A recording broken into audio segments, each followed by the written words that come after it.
est mourir pour me libérer, oh, attaché à la croix, pour moi, attaché.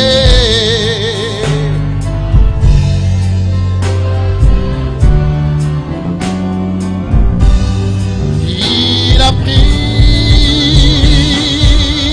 mon péché et il m'a délivré.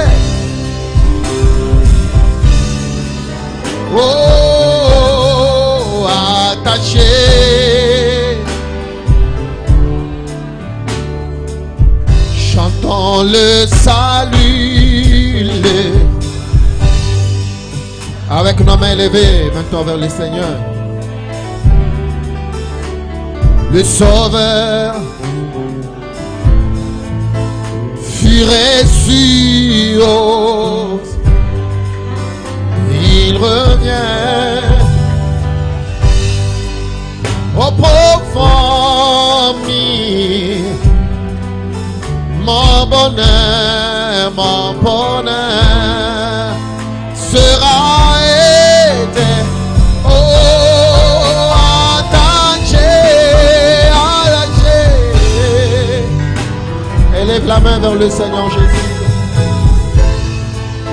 Attaché.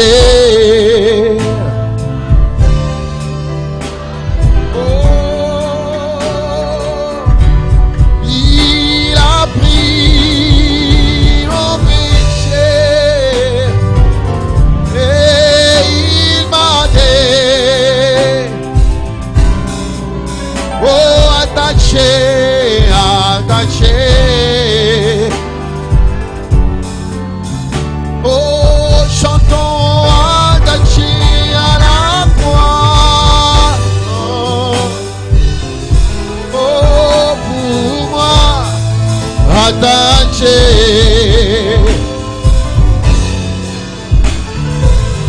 À la croix pour moi, il a pris.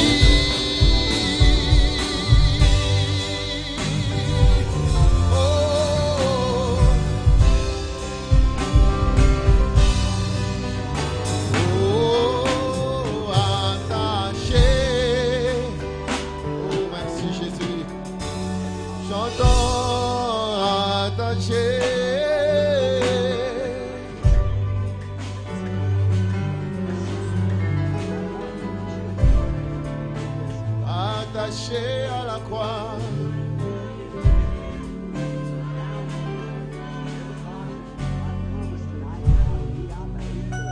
Il a pris mon péché.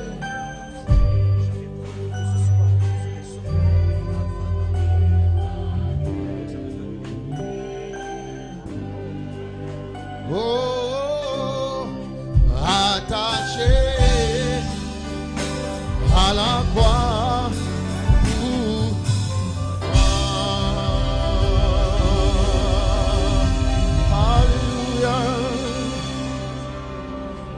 Nous t'acclamons, Seigneur Jésus. Nous te bénissons, toi le grand Jéhovah. Toi le Père éternel, le vainqueur de la mort, la parole vivante de l'heure, le Dieu de William Marion Branham, le lys de la vallée, le plus beau d'entre 10 000 pour nos âmes. C'est à toi, Seigneur, que nous élevons cette adoration de ce soir, ô Dieu Tout-Puissant, pour tout ce que tu as fait pour nous, Seigneur. Merci pour le souffle de vie. Merci pour la bonne santé. Merci, ô Dieu, pour la parole qui a brillé en ce temps de la fin, Seigneur Jésus-Christ.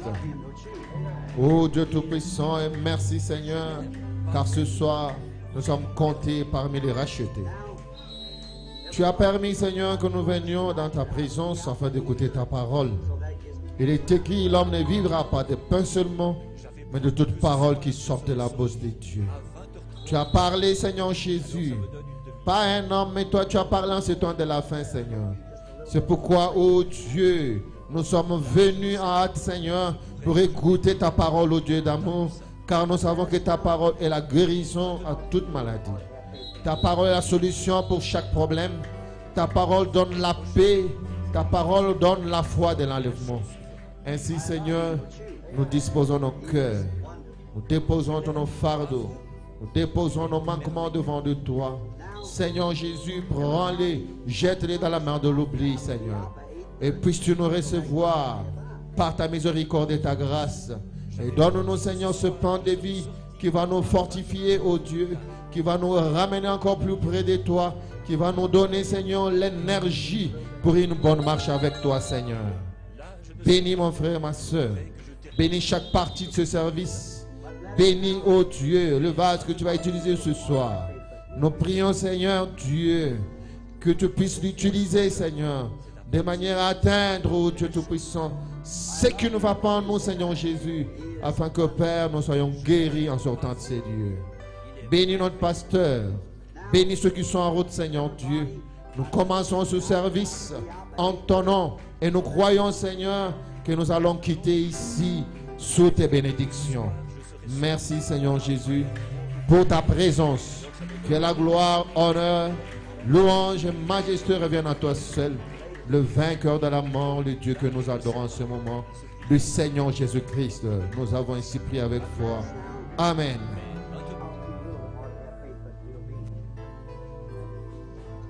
L'enfant est trop jeune, c'est à peine s'il peut avoir la foi, mais la chose,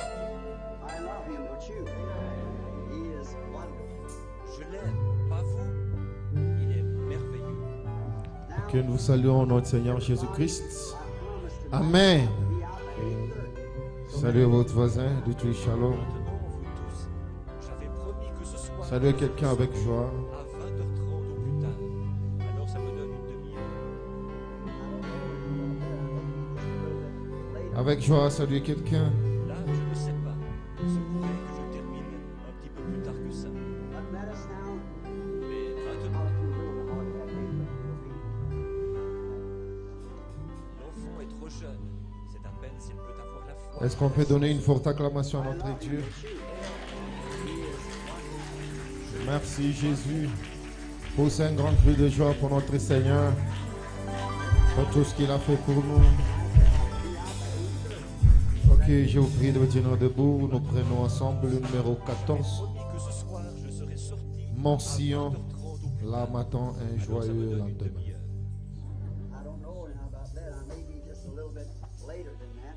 Est-ce qu'on peut se tenir debout pour bien louer le Seigneur? Il se pourrait que je termine un petit peu plus tard que ça.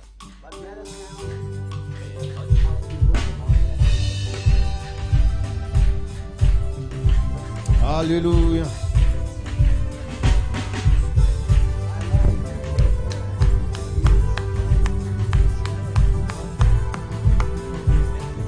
La matin un joyeux, la matin un joyeux lendemain.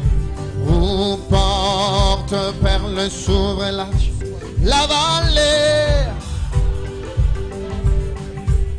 De l'autre côté, j'entends un jour de la portée des mortels. Un jour, il sait juste où est qu'on est. Chante avec joie, oh oui, habiter, oh j'entends un jour la portée des mortels. Il sait juste où est quand les roues de la vie mortelle s'arrêteront. Un jour j'entendrai chanter les anges.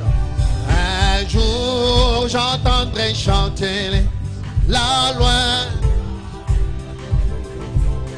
Oh, toute le cloche du ciel. Quand les saints, oh je sais un jour des mortels. C'est juste où et quand s'arrêteront. habiter. Un jour je n'aurai plus de labeur.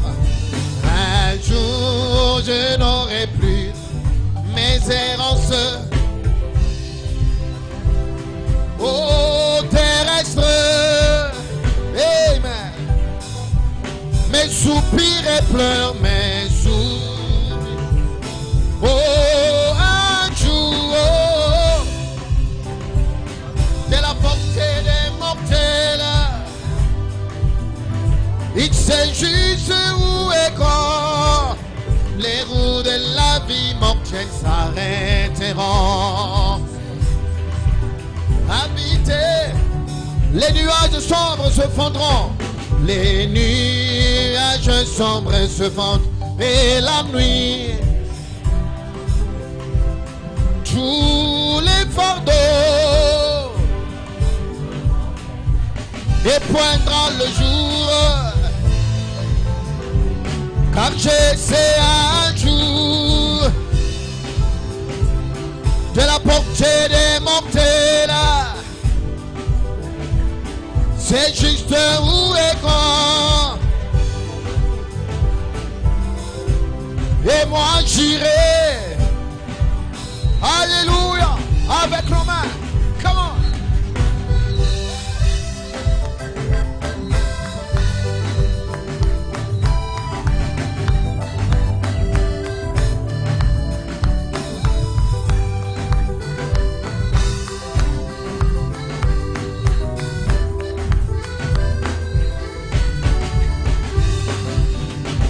Quand la trompette du Seigneur sonnera et les temps n'est plus, et viendra l'éternel matin radieux. Quand le sauvé de la terre s'assembleront sur l'autre rive, quand l'appel retentira, chantez-les quand l'appel. Oh là-haut, quand l'appel. Oh, quand l'appel retentira, c'est vrai, quand l'appel retentira, chantons quand l'appel. Oh là-haut, quand l'appel, là dans la gloire, quand l'appel, quand l'appel, quand l'appel. En ce beau matin, quand le mort en Christ, en ce beau matin, quand le mort en Christ ressusciteront, partageant la gloire de sa résurrection. Quand les élus de la terre s'assembleront, la maison au ciel, quand l'appel retentira, chantons oui, quand l'appel. Oh là-haut, quand l'appel. Oui, quand l'appel retentira, quand l'appel retentira. Ainsi travaillons pour notre maître du matin au soir. Parlons de son merveilleux amour et soin. Quand la vie sera finie et notre tâche accomplie, et quand l'appel retentira, oh oui, quand l'appel,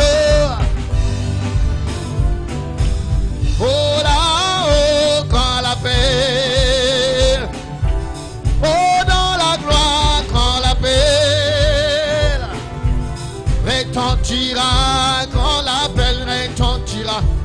Lorsque le Sauveur m'appellera, j'entendrai, je répondre. Lorsqu'il appelle, je répondre.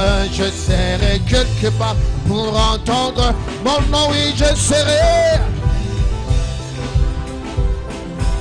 Oh, quelque part pour entendre mon nom. Oh, quelque part, chantons, je serai, je serai. Oh, oh, quelque part, pour entendre mon nom. quelque part, oh quelque part là. Si ma robe est blanche, si ma, oh, quand il appelle, si ma robe est blanche, j'entendrai si ma robe est blanche. Quand il appelle, je serai quelque part. Oh oui, je serai quelque part. Oh, quelque part. Pour entendre mon nom. Quelque part. Oh, quelque part. Alléluia. Si mon cœur est droit, si mon cœur est droit. Oh, amen, amen, si mon cœur est droit. J'entendrai si mon cœur est droit. Alléluia. Je serai quelque part. Si mon cœur est droit, si mon cœur est droit. Quand il appelle, si mon cœur est droit. J'entendrai si mon cœur est droit. J'entendrai, je serai quelque part. Oh oui, je serai. Oh, quelque part. Pour entendre mon nom. Quelque part. Oh, quelque part. Oh oui, j'entends, je serai. Quelque part. Oh, quelque part. Pour entendre mon nom. Quelque part là. Oh, quelque part. Avec la main pour Jésus.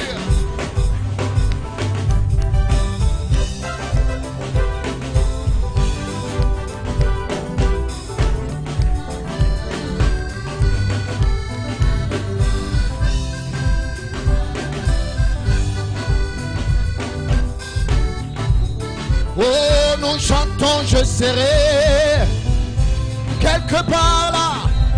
Oh, quelque part. Pour entendre mon nom. Quelque part. Oh, quelque part là. Pour entendre. Acclamer pour Jésus.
Que le Seigneur vous bénisse richement.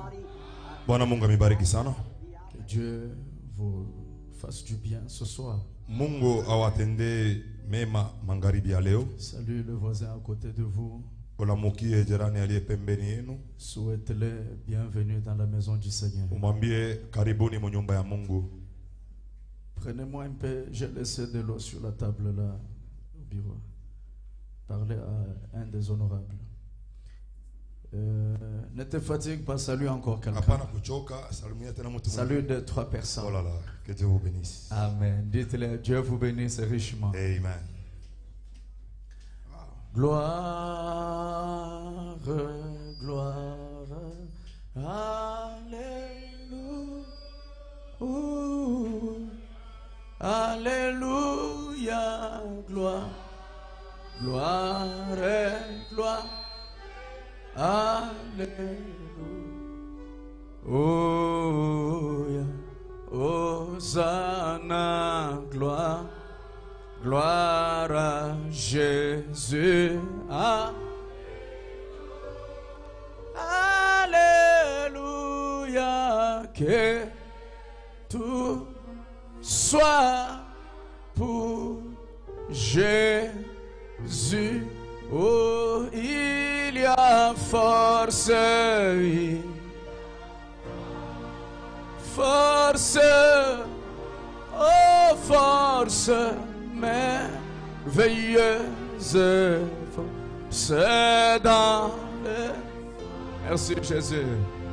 Dans le sang de l'agneau, le sang de Jésus, il y a force, force, oh force merveilleuse. Oh, dans les sangs. Merci Jésus. Oh, lys, je suis du nombre. Je suis du nombre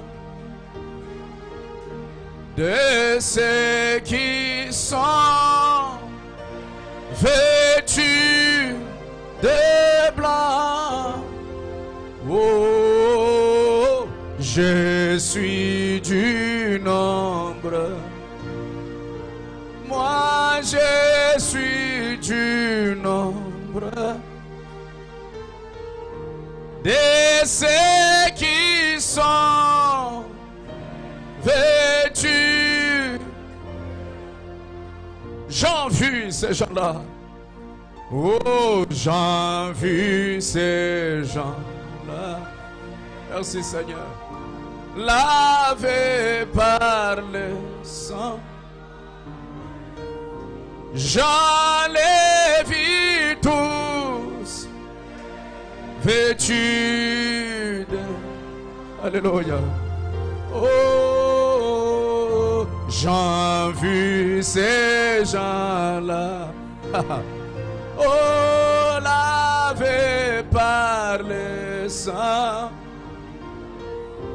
J'en ai vu tous vêtus.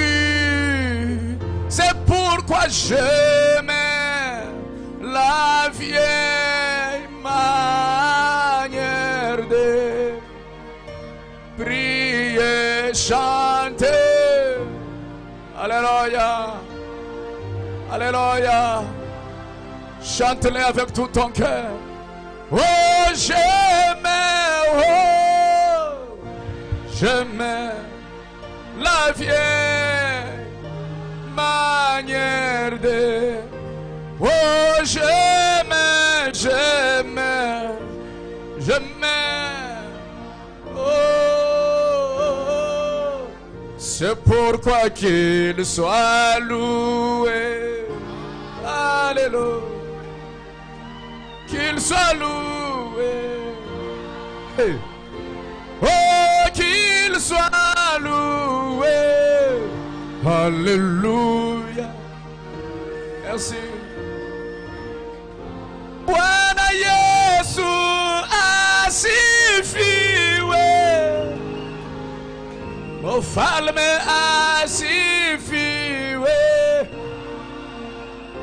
wangu asifiwe. Haleluya.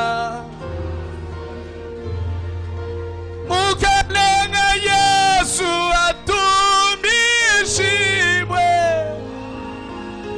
chinanga cha moyo wanywe, tuluka enda majunde. Haleluya. Tumishimwe, shefu kwangani mwina kutwaye,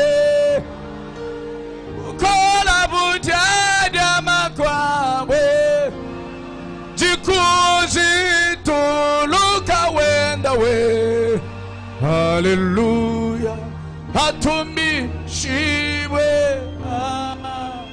Parle à Dieu maintenant. Useme na Mungu sasa. Parle-lui dans 1-2 minutes. Useme naye dakika moja au mbili. Que lui-même prenne la possession de cet endroit. Yeye mwenyewe atawale hifadhi. Qu'il s'exprime en maître absolu. Aseme sawa mfalme kabisa. Qu'il parle à mon âme. Aseme na mtima wangu. Qu'il parle à l'âme de mon frère et ma sœur. Aseme na mtima wa ndugu yangu na dada yangu. Parle à Dieu. Useme na Mungu.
Seigneur Jésus, notre roi, merci pour ce soir.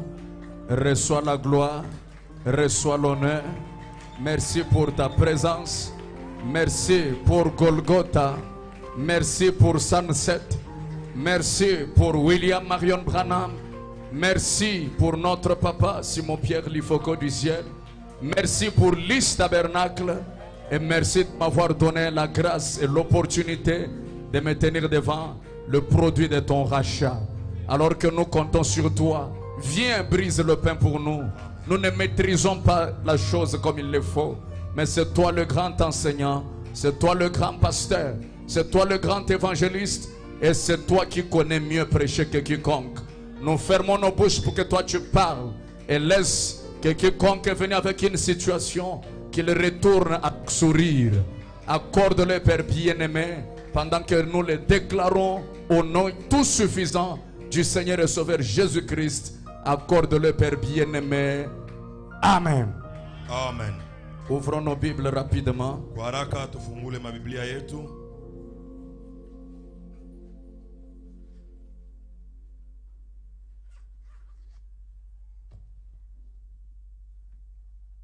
Allons dans le livre de Luc. Twende mu kitabu kya Luka. Luc, le chapitre 19. Sura 19. Le verset aya ya kwanza. Luc 19, verset 1. Luka 19 shairi ya kwanza. Merci à la technique, je me sens vraiment bien ici là, ce soir. Que Dieu bénisse toute l'équipe qui est là-bas au fond, à la technique. Que Dieu vous bénisse. Jésus étant entré dans Jéricho, traversait la ville. Amen. Amen. Veuillez vous asseoir. Mwikale. On va parler de la part du Seigneur ce soir. Tutasema tokea Mungu magharibi ya leo. Le mercredi, c'était la réunion de prière. Siku ya kazi tatu ilikuwa mkusanyiko wa maombi. Et aujourd'hui, leo je prie que nous puissions prêcher pour la gloire du Seigneur. naomba tuhubiri juu ya utukufu ya Mungu. Je vais parler sur un message que j'ai intitulé Tahubiri mahubiri naita La livraison à domicile. kupelekwa kwa bitu nyumbani. Salut le voisin, dis-lui la livraison à domicile. La livraison à domicile. Dis-le à celui qui est à gauche et à droite. Mwambie ule kushoto na kuume. La livraison à domicile. Livraison à domicile. Amen. Amen. Je vois que ça vous fait déjà du bien. Naona kwamba inawafurahisha. Que le Dieu de Branham soit avec nous ce soir. Mungu wa Branham awe pamoja nasi magharibi ya leo. Mes remerciements tout droit au Seigneur Jésus-Christ. Aksanti yangu mara moja kwa Bwana Yesu Kristo. Pour sa grâce de m'accorder afin que je sois devant vous. Juu ya neema yake anapewa ili niwe mbele yenu. Mes remerciements aussi à notre ancien. Tena aksanti kwa mzee wetu. Papa Life Lifoko du ciel. Papa Life Lifoko du ciel. Cet homme que nous aimons et que nous chérissons. Mtu huyo tunapenda sana na zaidi. Que le diable essaye mais qu'il ne le trouve jamais. Diabolo apime lakini kamwe hasimupate. Amen.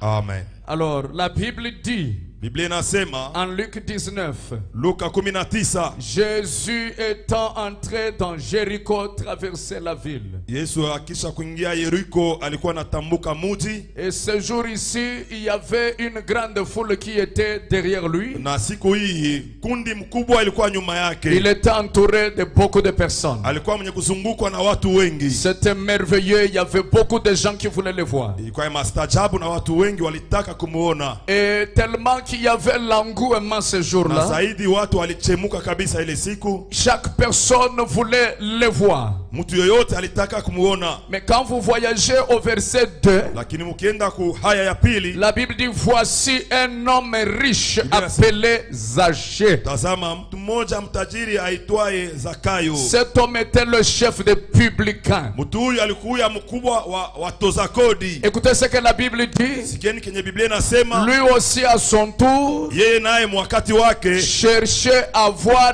qui était Jésus. Alitaka kuona nani alikuwa Yesu. Zaché avait longtemps entendu parler de Jésus. Muda mrefu Zakayo alisikia wanasema juu ya Yesu. Et il l'écoutait non pas ailleurs. Lakini alimsikia il l'écoutait dans sa propre maison. Alikuwa anamsikia mnyumba yake. Parce que la femme de Zaché kwa sababu mke wake wa Zakayo était parmi les croyants de Jésus en coulisses. Alikuwa miongoni ya waaminifu wa Yesu mbuficho. C'est comme il y en a aussi beaucoup. Iko sababu kuna tena wengi parfois qui aiment cette église et qui suivent à l'étranger. Wanapenda kanisa hili lakini wanafuata kule kincha kigeni. Ils n'ont pas la possibilité de venir ici. Hawawezi kufika hapa hapana. D'autres même sont même sur la ville.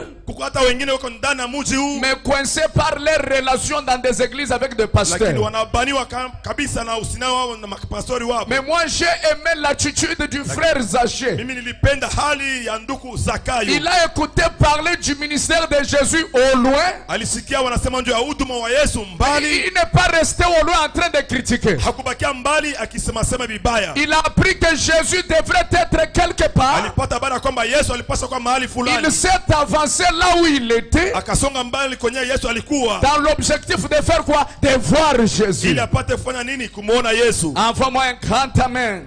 Amen. Mais au verset 3, la Bible dit, Aya 3 Biblia inasema il ne pouvait y parvenir à cause de la foule. hakuwezi kufikia yako juu ya bwingi ya watu. Il ne pouvait pas s'approcher de Jésus, ni le voir à cause de la foule. Hakuwezi kumkaribia Yesu wala kumuona kwa ajili ya ile nkundi ya watu. Pourquoi? Sababu gani? Car il était de petite Sababu taille. alikuwa mtu mfupi. Mais maintenant, écoute, il reçoit une révélation. Sikia anapokea ufunuo moya. Comme je prie que ce soit tu aies aussi une Naomba révélation. kwamba magharibi wewe pia upate ufunuo. Tu sais, frère madame dit, Unajua anasema ndugu Branham, chaque fois que vous voulez voir kila Jésus, mara ukitaka kumuona Yesu, Jésus lui-même créera une voie amen, Yesu yeye mwenyewe atapasula njia pour que tu puisses le voir. ili upate kumuona. Et si ce soir tu es venu pour le Kama voir, magharibi ulikuwa njoo kumuona, je suis sûr et certain, na hakikisho kabisa il créera une voie atapasula njia moya pour que tu puisses le voir. ili umuone. Si c'est la vérité, envoie un amen branamique. Amen. Donne-moi un amen volumineux.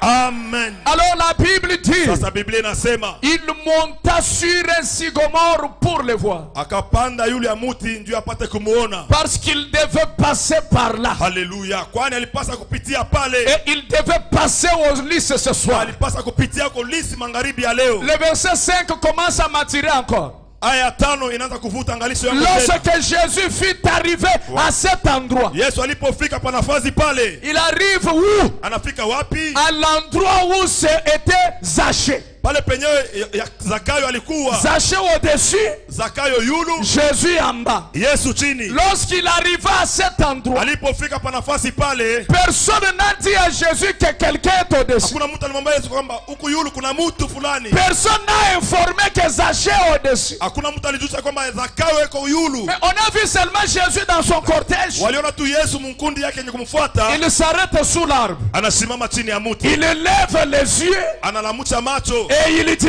na anasema, Zachée, Zakayo, hâte-toi de descendre. haraka usuke. Hâte-toi de descendre. Usuke kwa haraka. Et c'est ce que j'ai pris ce soir. Na nyenu naomba magharibi. Que quelqu'un qui était monté, Mtu yule alipanda. qui se voyait qu'après lui, il n'y a personne. Akaona kwamba baada yake hakuna mtu. Descend un peu de l'orgueil personnel. Suka mbele mwa kiburi yako. Le Dieu d'Abraham Mungu wa Abraham. est celui qui se cache Yeye yule anajificha et se na révèle anajifunula dans la simplicité. katika unyenyekevu. Ce soir, essaye de descendre. Magharibi, pima kusukako. Ne vois pas ton frère qui est devant. Hapana kuona ndugu yako aliye mbele. Essaye seulement de descendre. Jaribu tu kusuka. Quelque chose va arriver. Moja kitafika. Envoie un grand amen. Amen. Jésus lui dit, Yesu akamwambia descends. Zakayo, suka. Pourquoi je dois descendre? Sababu kanapasa kusuka. Zachée, Zakayo, hâte-toi de descendre, suka kwa haraka. car Kwani il faut que inabidi je demeure aujourd'hui dans ta maison. nikae nyumbani mwako leo. Est-ce que tu peux le répéter? Que je demeure aujourd'hui dans ta maison. Arrêtons là. Tusimamie pale. Zachée n'était pas parti pour inviter Jésus dans sa maison. Zakayo akwendaka ndio kumwalika Yesu nyumbani mwake. Zachée est parti juste pour faire quoi? Pour le voir. Zakayo alienda ndio kufanya nini? Kumuona tu. Mais il arrive devant Jésus. Sasa anafika mbele ya Yesu. Jésus lui donne même au-delà de sa requête. Yesu akamupa hata zidi ya hitaji yake ya maombi. Le Dieu d'Abraham, Mungu wa Abraham, quand il se met pour répondre à quelqu'un, akianza kujibu kwa mtu, il répond au-delà de la requête. anajibu zidi ya maombi. Ce soir, si tu es venu pour une requête, Kama ulikuwa nje maombi fulani, non seulement tu vas le voir, haina pako kama utamuona, mais il va demeurer dans ta maison. tena atadumu nyumbani mwako. Je prêche le Dieu Na ubiri huyu Mungu qui répond au-delà des requêtes. mwenye kujibu zidi ya maombi. Il est le Dieu qui voit Yeye ni Mungu la fin anaona mwisho avant le commencement. mbele ya mwanzo. Alléluia. Amen. Il va faire quelque chose. Atafanya kitu fulani. Sois seulement disposé. Uwe tu tayari. Je connais le Dieu que je sais. Najua mwenye Mungu leo kunatumikia. Mais maintenant, remarquez. Sasa angalieni. Il n'était pas venu pour que Jésus vienne dans sa maison. Akuku yake ili Yesu aende nyumbani mwake. Il est venu juste pour le voir. Yeye alikuwa tu juu ya kumuona. Et Jésus lui donne au-delà de ce qu'il Na cherchait. Yesu anamupa zidi ya ile alikuwa anatafuta. Or, je vous donne un secret. Na wapatia siri moja. Zaché, c'était un grand critiqueur de Jésus. Zakayo alikuwa ni mtu wa kumshimanga sana Yesu. Je le répète, il était un Nasema grand tena. critiqueur de Jésus. Alikuwa mtu wa kusema vibaya sana juu ya Yesu. Mais Jésus n'a pas tenu compte de ces critiques. Lakini Yesu akushutuka vya kusema sema vyake hapana. Viens dans un paradoxe.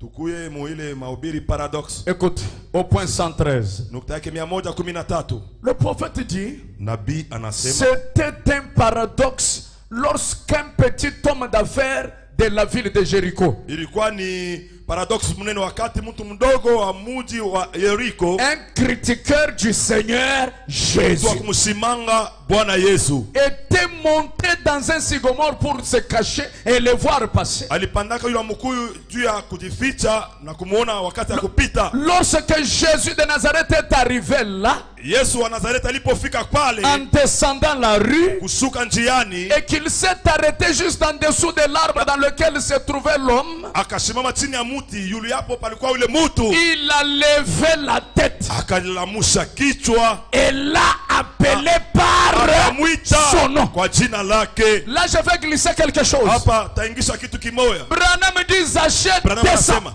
Zakayo, Je vais chez toi dîner avec toi. naenda kwako nikule pamoja nawe. Branham fait une forte déclaration. Anasema tangazo mnene Il hapa. dit ce qui s'était passé là. Kilichotendeka huko C'était quoi? ilikuwa ni nini? Un paradoxe. Ilikuwa ni paradox.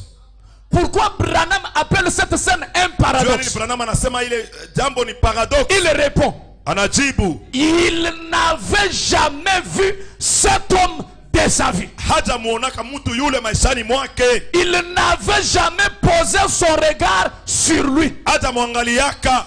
La toute première fois de voir Zaché, Mara ya kwanza tu kumuona Zakayo, il l'appelle par son nom. anamuita kwa jina lake. Ça, c'est différent de ce que vous voyez dans vos petites églises de gauche à droite. Hii inachana na ile inatendeka makanisa yenu kushoto na kuume. Branham appelle ça un paradoxe. Branham anaita hiyo paradox. Pourquoi? Juu ya nini? C'était le discernement de pensée. Ilikuwa ni kufafanua kwa mawazo. Pourquoi? Juu ya nini? C'était le signe messianique. Ilikuwa ni alama ya kimasia. Écoutez mes amis, Sikieni warafiki yangu. quand Jésus parle Yesu anaposema dans son ministère du Messie, muhuduma yake ya masia, il donne avec précision. anasema mambo mpaka vile iko. Ce n'est pas comme vos prophéties que nous avons de gauche à droite. Haina sama tabiri yenu tunayo kushoto na kuume. Je vois dans cette salle, Mimi naona ndani ya makutano il y a quelqu'un kuko mtu mmoja dont son nom, dans son nom, il y a K-E-B. K-E-B. Bon, Il y a K-E-B. muko K na B. Si je demande le K-E-B, il y en a trop. Nikiuliza maka na mabe hapa hivi kwa pobia mingi. Les K-B sont là. Bakabe abe kwa hapa. Alléluia. Les K-E-B sont là. Bakayembe kwa hapa. Mais quand le signe messianique opère, Wakati alama kimasia inatumika, Branham dit ça c'est plus que la Branham prophétie. anasema hii ni zidi ya unabii. Ça c'est un paradoxe. Hii ni paradox. Il peut même détailler la date de ta naissance. Anaweza kutata jina ya siku yako ya kuzalika. Il peut donner même les secondes de ta naissance. Anaweza kuleta hata ile manani ya Dis au voisin, c'était le signe messianique. ilikuwa ni alama kimasia. C'est un paradoxe. Ilikuwa ni paradox. Amen. Amen. Ce n'était pas un homme qui parlait là, Hapa ilikuwa ni mtu alikuwa anasema pana. mais c'était le grand Jéhovah lui-même. Ilikuwa ni Jehova munene yeye mwenyewe. Amen. Amen. Écoute Luc 19 verset 6. 19 aya ya 6. Jusque là, on n'a pas encore commencé à prêcher. Mpaka hapa bado hatuanza kuhubiri, On fait les taxis, ni taksi tu unafanya hapa. les manœuvres. Tunafanya mamaneuve Le temps que les retardataires sont en train d'entrer. ile saa wakachelewa beko naingia. Et là, on va décoller. Ni hapo sasa tutaluka. Luc 19 6. Luka 19 6. Là, on voit Jésus qui est arrivé jusqu'où? Dans la maison de qui? Tunaona Des Yesu Zachée. anafika wapi? Hadi munyumba ya Zakayo.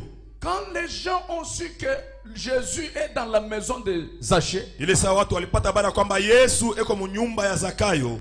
écoute ce qui se passe. Sikia kilichotendeka huko. Prenons le verset 7. 7.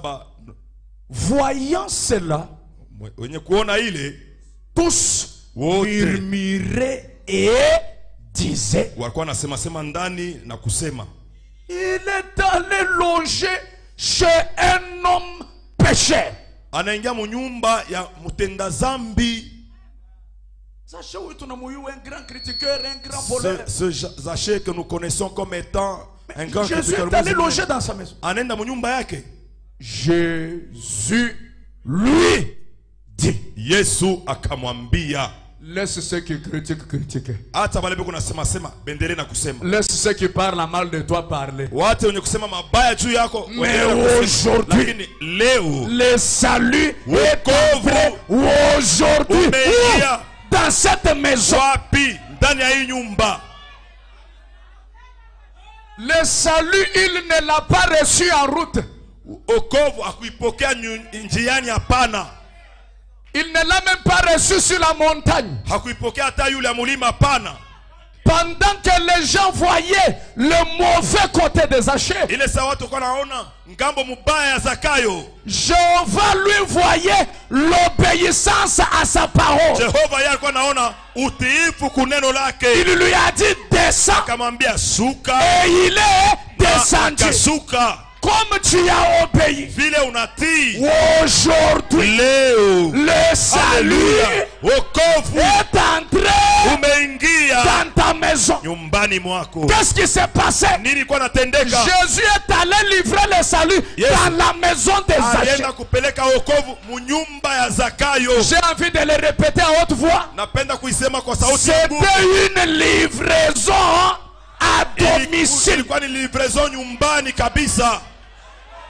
Je peux imaginer, Naweza kufikiri en cette même période, mwa ile wakati moya moya il y avait les gens en synagogue kulikuwa watu masinagogi en train de faire des jeûnes et oh des là là, prières, wakifunga chakula, wakiomba, en train de chercher le grand Jéhovah, wakitafuta Jehova mkubwa, mais ne sachant Haleluya. pas Lakini bila kujua qu'à la même minute, mwa ile wakati moja il y moja, avait quelqu'un du nom de Zaché haleluya, kulikuwa mtu mmoja jina lake Zakayo qui n'était pas parti chercher le salut au loin. akwenda kutafuta wokovu mbali, hapana. Mais lui, Lakini yeye le salut est venu où? Alléluia. Dans sa maison. wokovu ikaenda wapi? Nyumbani mwake. C'était quoi ça? Ilikuwa ni nini? La livraison à domicile. Salut quelques personnes.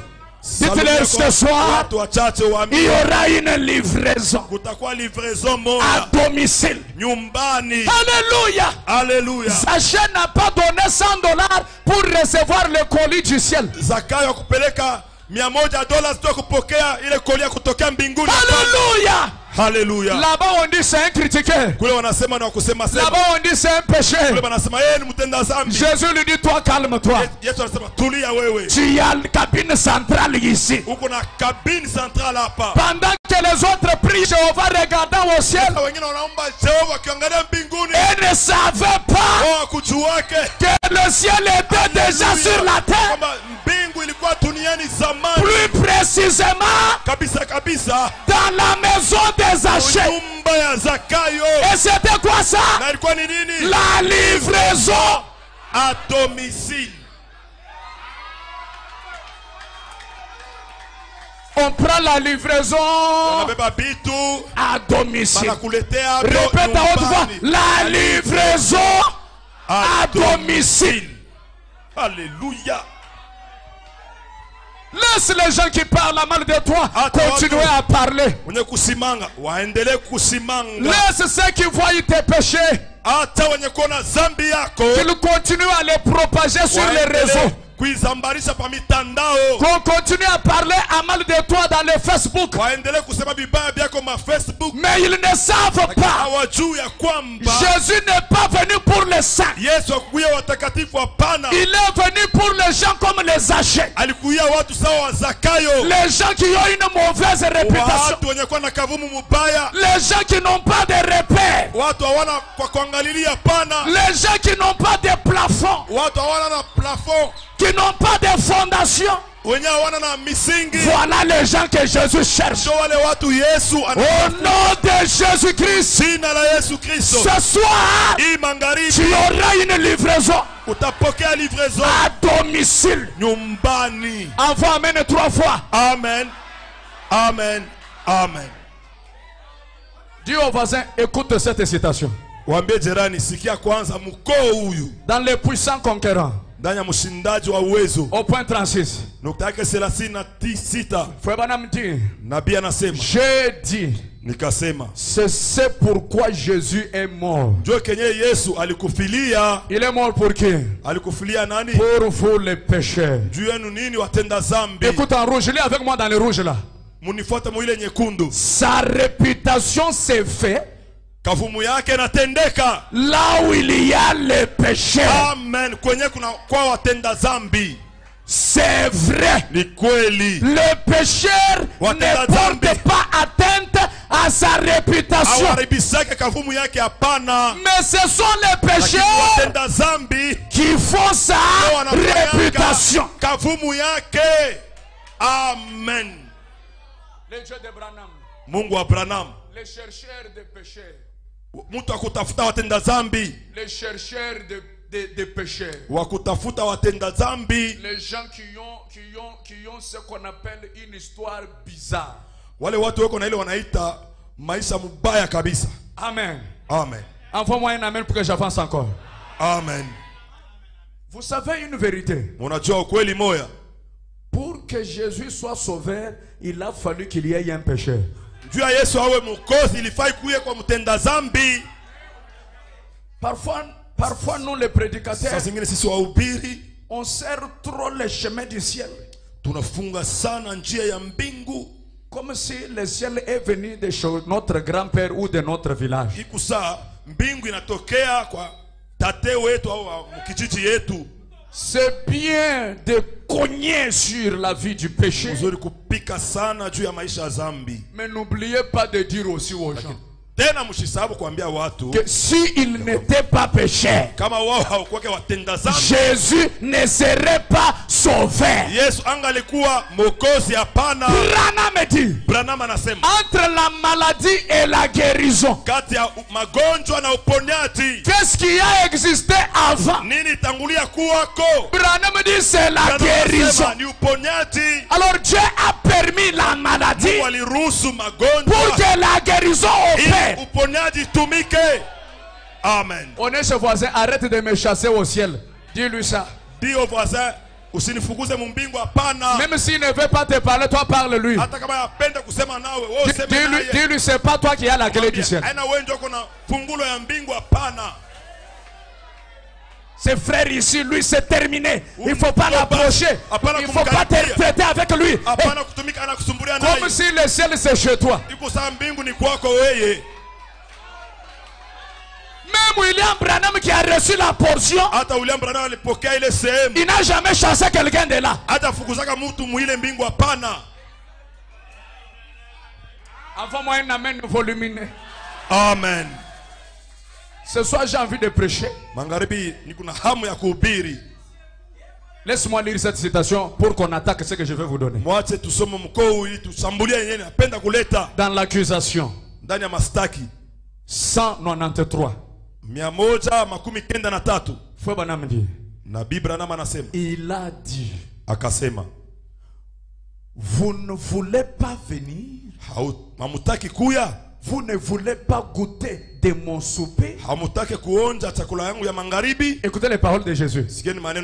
Mais allez là et contraignez les prostituées. Oh là là. Mukazishe wa malaya. Contraignez les débauchés. Mukazishe wenye kwa na maisha mbovu. Les soulards. Walevi wa kona et tout. Na yote. Faites-les entrer au lys. Muwaingishe mulisa. Et moi je les redresserai. Amen. Na mimi nitawanyolosha. Hallelujah. Qui invite les prostituées ici? Jésus. Watumba ni nani? Ni Yesu. Il invite les débauchés. Anaita watu wa maisha mbovu. Mais toi depuis que tu as appris de mon erreur, c'est devenu une chanson. Wewe tangu ulipata baada kwamba nilifanya kitu kibaya inakuwa mwimbo yako. Bon. Ilikuwa entre parenthèses, maintenant on prêche. Sasa ilikuwa ni entre parenthèses, sasa tuko na hubiri. J'ai dit que je prêche sur la livraison à domicile. Nyumbani. Pour attaquer ceci, Allons à Matthieu chapitre 15, Twende Mathayo 15 le verset 21. aya 21. J'aime toujours prêcher avec la Bible Napenda kila mara kuhubiri na Biblia parce que le message vient de la Bible. kwa sababu ujumbe yenyewe inatokea ni mu Biblia. Amen. Amen. La Bible est le message de Frère Branham, c'est ça la lumière. Biblia na ujumbe wa ndugu Branham ndio nuru yenyewe. Jésus étant parti de là, Yesu kisa kutoka kule se retira dans le territoire de Tyr et de Sidon. akaenda kuile inchi ya Tyr na Sidon. Voici une femme cananéenne qui venait de se contrer, Tazama sasa mke mmoja mkanana alitokea kwa ile jimbo lui cria: akalalamika kwake, Aie pitié de moi, unirumie Seigneur, fils de David. Bwana mwana wa Daudi, Ma fille est cruellement tourmentée par les démons. demona unazuru kabisa binti wangu. Écoutez 23. Il ne lui répondit pas un mot. Hakumujibu hata msemo mmoja, hapana. Bon, S'il te plaît, nakusi binti wangu yuko karibu kufa, nakusi, oh, s'il te plaît. oh nakusi. Anamwangalia. Il le regarde et il continue son bonhomme de chemin. Et ses disciples s'approchèrent Na wanafunzi wake wakakaribia et lui dirent avec insistance: na wakasema na kukaza, renvoie-la, non? umfukuze yule mwanamke, Car elle crie derrière nous. bwana analalamika nyuma yetu. Il répondit: Akajibu, je n'ai été envoyé qu'aux brebis de la maison d'Israël. nilitumiwa tu mpaka kwa kondoo wenye kupotea wa nyumba ya Israeli. Elle laisse la prière de cette femme Anacha maombi ya ule mwanamke et il fait sourd oreille. na anafanya shikie. Je me suis posé la question: Nilijiuliza, pourquoi il pouvait faire ça à une personne qui implorait? Joani anaweza kutendea mtu mwenyewe alikuwa na si kabisa kiomba na mkazo. Pour savoir Juu ya kujua la lumière sur cette histoire, nuru kuhusu historia ile, il faut d'abord savoir inabidi kwanza kujua l'historique de là où il se tenait là. historia ya kwenye fazi walikuwa yenye kusimamia. Ils étaient où? Walikuyaka wapi? Dans le territoire de Tyr et Sidon. Mwinchi ya Tyr na Sidon. Répète après moi: Tyr et Sidon. Et Sidon. Ici, c'est un territoire Hii ni teritoria qui n'est rien, qui est loin d'Israël. ilikuwa mbali sana na Israeli. Un territoire se trouvant en dehors de la terre sainte. Fazi yenye kwa mbali sana na inchi takatifu. Et de même lac, et du lac qu'on appelait Tibériade. Hata mbali ya ile mto iliitwa Tiberiade. C'était une zone frontière Ilikuwa ni jimbo yenye kwa kumipaka entre la foi d'Israël kati ya ile mji ya Israeli et l'ouest du pays païen. na magharibi ya ile inchi ya kigeni. C'est-à-dire, c'était une ville Manake ilikuwa ni mji moya, qui ne faisait pas partie du peuple d'Israël. haikuwa mji yenye kwa wana wa Israeli walikuwa. C'était une ville de païens Ilikuwa ni mji ya wapagano. qu'on appelle par Branham les nations. Ile Branham anaita mataifa. Et cette femme ne faisait pas partie des enfants d'Israël. Mke huyo kwa kati ya wana wa Israeli, hapana. Elle était une femme des nations. Alikuwa ni mke wa mataifa. Comme toi et moi. Sawa wewe na mimi. Donc Jésus a quitté leur territoire. Yesu akaacha bulongo bwabo Et il est parti chez autrui. na akaenda kwa benyewe, Un territoire de païens. inchi ya wapagano, Des gens des nations. ya watu wa mataifa, Là où lui n'était pas destiné pour leur montrer les signes messianiques. kupasa kwenda ndio kuwaonesha alama ya kimasia. C'est alors que Jésus dit à la femme: Ni hapo Yesu akamwambia ule mke, je ne suis point envoyé pour vous. sikutumiwa njuu yenu, hapana. J'ai été envoyé pour la maison de qui? D'Israël. Nilitumiwa njuu ya taifa ya wanani? Ya Israeli. Alors je n'ai rien à faire avec toi. Sina kazi ya kufanya na wewe, hapana. Je suis dans un territoire qui ne m'appartient pas. Niko mu territoire ile aina yangu, hapana. Envoie un grand amen. Amen. Jésus s'est retrouvé chez autrui. Yesu alikutaniwa kwa benyewe. Dis au voisin, il était chez autrui. Ambia jirani alikuyaka kwa Salue-le, benyewe. salue-le. Umulamukie, umulamukie. Jésus s'est retrouvé où? Chez autrui. Yesu alikutaniwa kwa benyewe Dans un territoire qui ne leur pas appartenait. bulongo bonyabu kwake bwabo, hapana. Et la femme, malgré la réponse de Jésus, Na ule mwanamke ingawa jibu ya Yesu elle dit non. akasema hapana. Toi, tu es dans mon territoire. Weye uko mu bulongo bwangu.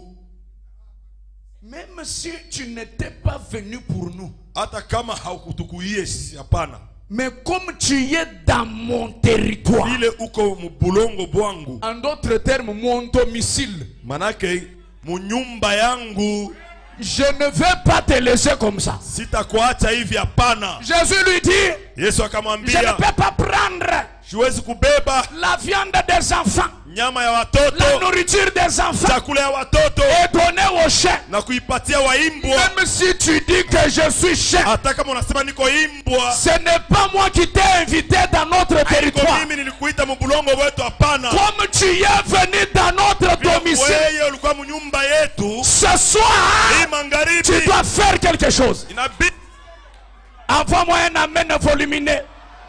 La Bible dit, le verset 25, elle va se prosterner devant lui. Akakuya kuinama mbele yake, Seigneur, Bwana secours-moi. unisaidie. Il répondit, Akajibu, il n'est pas bien de prendre le pain des enfants si vema kubeba mkate ya watoto et de jeter aux petits chiens. na kuitupia kwa waimbwa wadogo. Oui, Seigneur, Ndiyo Bwana, dit-elle. akasema ule Mais mwanamke. les petits chiens mangent Sasa wale waimbwa kidogo les miettes wanakulaka qui tombent de la table de leur maître. manchengechenge ya kuanguka ku meza ya wa bwana yabo. Écoutez le verset 28 qui va me plonger dans la prédication. Sasa aya 28. Alors Jésus lui dit, Sasa Yesu akamwambia, femme, muke, ta foi imani est yako grande. ni munene, Qu'il te soit fait comme tu veux. ikutendekeye vile unataka. À l'heure même, Mwa ile saa moja moja sa fille fut guérie. mke wake akapona. J'aimerais que quelqu'un constate. Nataka mtu apate kuona Jésus n'avait pas le programme de guérir cet enfant. Yesu akwake na programu ya kuponesha ule mtoto mwanamke, Mais hapana. la foi de cette femme Lakini imani ya ule mwanamke a obligé que Jésus arrête son programme. ilimshurutisha Yesu asimamishe programu yake. Qu'est-ce que je vais dire? Napenda kusema nini? Quand Christ vient dans votre territoire, Kristo anapokuya mu territoire yako, des fois on l'oblige certaines saa choses. zingine na msukuma afanye vitu vingine. Alléluia. Amen. Branham dit dans Persévérant, Branham anasema ndani ya mwenye kukankamana, au point 100, nukta yake 100, elle était bien différente. alikuwa mwenye kuachana kabisa. Repoussée, Walimfukuza, réputée, rembarrée, wanamfukuza envoyée kabisa, promenant. wanamutuma ende tu mbali, Peu importe, aizuru. elle était comment? Décidée. Alikuwa mwenye kuchukua mpango, Elle a persisté, akakankamana na jama kabisa, persévéré. akadumu. Quelque chose à l'intérieur d'elle lui disait Kitu kimoja ndani yake kilikuwa anamwambia qu'elle l'obtiendrait. ya kwamba Peu atakipokea. importe combien de temps elle devrait attendre, Aizuru wakati ngapi alipasaka kuongojea, ce qu'elle devait endurer, mateso yenye alipasa kuwa nayo, elle l'aurait de toute façon. munamna yoyote alipasa Lève la main kuipata. droite et dis, je l'aurai de toute façon. Je l'aurai de toute façon, Je l'aurai de toute façon. taipokea munamna yoyote. Maintenant, écoutez les décors que je vous donne. Sasa fuateni ile mapa minawapatia. La première livraison, Livraison ya kwanza elle s'est faite pour ulitendeka deux peuples sur la terre. juu ya watu wawili duniani, Les Juifs Wayuda et les Samaritains. na watu wa Samaria. C'était pour ces gens-là que Jésus était venu. Yesu alikuyaka ni juu ya wale watu. Je le répète sans mâcher les mots, il Na n'était isema pas tena. venu pour vous. Akumikuyake mwe hapana. Amen. Je le répète, que Na les isema tena. incrédules fouillent, mais que les croyants disent Amen. Wasipokuamini wakimbia, lakini Jésus waaminifu wa n'était pas venu pour vous et moi. Yesu hakukuyake wewe na mimi, hapana. Il a amené le premier colis qui était le signe messianique. Alileta koli ya kwanza yenyewe kwa alama ya kimasia. Il l'a fait qu'à deux peuples sur la terre. Alileta tu kwa watu wawili duniani. Nous l'avons vu chez Jassé. Tulimuona huko kwa Zakayo, On a vu chez la femme au puits. tuliona kwa mwanamke huko kisima, On a vu chez Nathanaël. tuliona kwa Nathanaeli. Nathanaël arrive dans la réunion de Jésus Nathanaeli anafika mkusanyiko wa Yesu avec beaucoup de doutes sur Jésus. na shaka mengi sana juu ya Yesu. Jésus dit à un moment, laisse-moi te tourner le dos. Yesu akasema wakati hata nikugeuzie mbele mkongo. Voici un Israélite Angalia Muisraeli moya en qui il n'y a point de fraude. ule ndani yake hamuna bwizi hapana. Branham dit, Nathanaël dit, Branham anasema Nathanael akasema Philippe lui a informé. Filipo alimujulisha. Jésus lui dit, comme tu as les doutes, Yesu anasema vile unashakia laissez-moi t'ajouter encore. hata nikuongezee tena. Quand tu étais sous l'arbre, Wakati uko chini ya muti avant que tu n'arrives ici, kabla wewe kufika hapa, moi Jésus, mimi Yesu je t'ai vu. nilikuona. C'était quoi ça? Ilikuwa nini ile? Le signe messianique, Alama ya Masia, le discernement des pensées. kufafanua kwa mawazo. Et ça ne s'est jamais fait pour le troisième peuple. Hayatendekaka njoo ya watu watatu hapana. C'était le peuple des gentils. Ilikuwa ni watu wa kitaifa. C'était vous et moi. Ilikuwa ni wewe na mimi. Et cette femme qu'on traitait de chien. Na ule mwanamke walikuwa naita imbwa. Mais quand j'ai lu Branham, Niliposoma Branham, frère Branham fait une déclaration. Branham anafanya tangazo moya. Par là, j'ai besoin maintenant de voler avec les aigles. Hapa nataka niluke sasa na watai. Branham dit, Branham anasema il n'en était pas ainsi au commencement. haikuwake hivyo katika mwanzo. Là que tous les dénoms restent, je vais voler avec les aigles. Hapa Biblia makuu yote ibakia nitaluka na watai. Au point 30, Branham dit, Nukta yake 30 Branham anasema si c'était ainsi au commencement, ingelikuwa hivi katika mwanzo, que Jésus s'est lui-même fait connaître au dernier âge des Juifs. Yesu peke yake halijijulisha kwa kizazi kia mwisho kia Wayuda Et des Samaritains par un signe qui Na- messianique. wa Samaria kupitia alama ya kimasia. Léo, tu vois toi-même. Ce même signe se produira à la fin de l'âge des gentils. Amen. Hii alama moja moja itatendeka tena kumwisho ya kizazi ya watu wa kitaifa. Car Kwani c'était notre sarment Ni- ici du même sept. amen, nilitawi ingine inatokea kuile muti moja moja. Frère Branham dit, Ndugu Branham anasema si ça était le signe là-bas, kama ilikuwaka halama kule, même aujourd'hui, hata leo ça sera le même signe. itakuwa ishara moja moja. J'aimerais que quelqu'un voie. Nataka mtu mmoja aone Dieu est descendu. Mungu alishuka Il est parti chez les Juifs et les Samaritains. akaenda kwa Wayuda na watu wa Samaria, Il a livré le signe messianique. akaleta alama ya Masia, Il leur a donné une livraison comment? À domicile. akawapatia nyumbani ile alama Chez eux, chez les Juifs. kwabo kwa Wayuda. Mais comme Dieu n'est pas injuste, Sasa vile Mungu haiko mzalimu, hapana. il y avait un autre domicile qui n'avait pas visité. Kulikuwa nyumba ingine ile alikuwa bado hajatembelea. C'est quel domicile?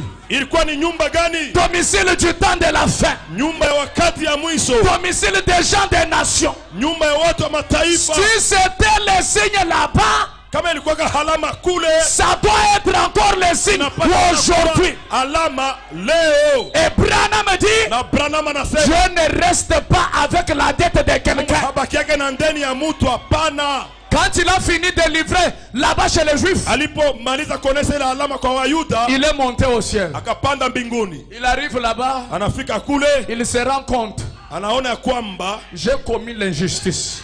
niko mzalimu. Il y a l'autre domicile qui est resté. Kuko nyumba ingine yenye inabakia. D'ailleurs, je les ai traités de chiens. Hata vile niliwaita waimbwa, Malgré que je les ai traités de chiens, hata vile nilisema ni waimbwa, ils ne sont pas partis chez les catholiques.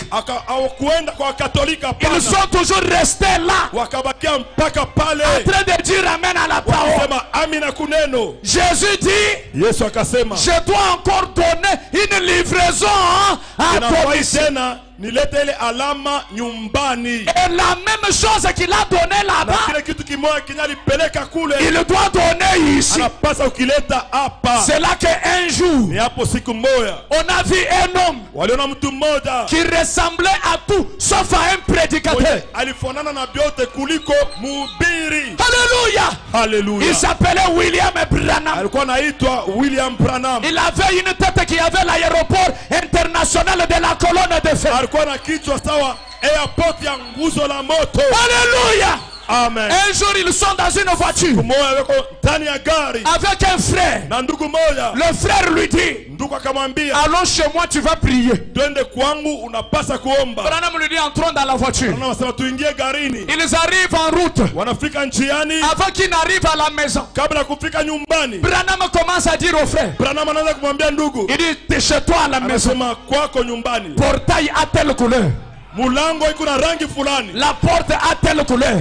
mulango iko na rangi fulani. Quand on entre dans la maison, Tukiingia nyumbani, à droite, il y a une chaise de telle couleur. kuume kuna kiti ya rangi fulani, À gauche, il y a telle table. kushoto kuna meza fulani, L'horloge est à tel endroit. saa iko fadhi fulani, L'armoire est à tel endroit. kabati fadhi fulani. Le frère dit à frère Branham, Anamwambia ndugu Branham, tu n'es jamais arrivé chez moi. haujafikaka kamwe C'est kwangu, ta première fois qu'on y aille. mara yako ya kwanza Mais twendeko. comment tu connais tous ces détails? Je, unajua ile madetai yote? Branham lui dit, Branham anamwambia, je t'informe, na kujulisha, je viens de chez toi. ai, mimi natokea kwako. J'étais chez toi il y a quelques minutes. Ai, nilikuwa kwako kulikuwa dakika fulani. C'était quoi ça? Ilikuwa ni nini ile? Le signe messianique. Alama ya kimasia. C'était Haleluya. quoi ça? Ilikuwa ni nini ile? Dieu est Mungu en train de livrer akileta une livraison vitu à domicile. nyumbani. Oh, que quelqu'un m'envoie un grand amen.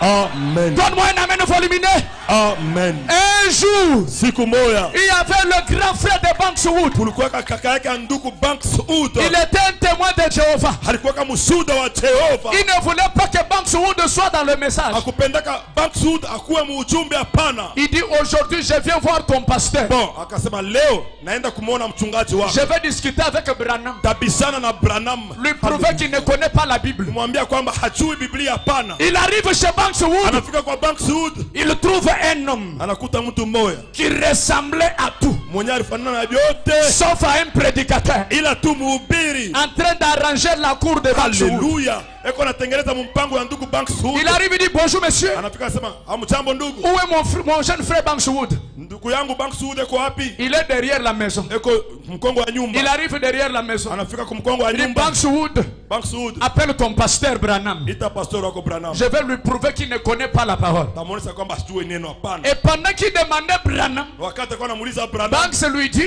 Banks akamwambia, tu viens de le dépasser devant la cour. unatoka kumupita kule mbele. C'est lui qui arrange ma cour là, c'est lui Branham. Ule kwa natengeneza mkiwanja wangu, njoo Branham mwenyewe. Hey, Son nom est parti dans le monde. dunia yake, jina Son yake, nom est parti dans le monde. jina yake naenda pali popote duniani. Il n'a même pas une grande taille. Ana tamu refu, Il n'est même pas gros. ana tamu nene, Il ressemble à tout, anafanana na vyote, sauf à un prédicateur. ila tu mhubiri. Il revient devant Branham. Anakuwa On mbele va ya Branham. discuter sur la parole. Tunapasa kubisana juu ya neno. Il met les réveillez-vous à terre. Anabeba reveevu anaweka pale. Branham lui dit, Branham akamwambia, je ne refuse pas qu'on Alléluia. parle sur la parole. sitaki tuseme juu ya neno, hapana. Mais avant qu'on parle sur la parole, Mbele ya kusema juu ya neno, laissez-moi te tourner le dos. ai, acha nikugeuzie mkongo. Je te vois.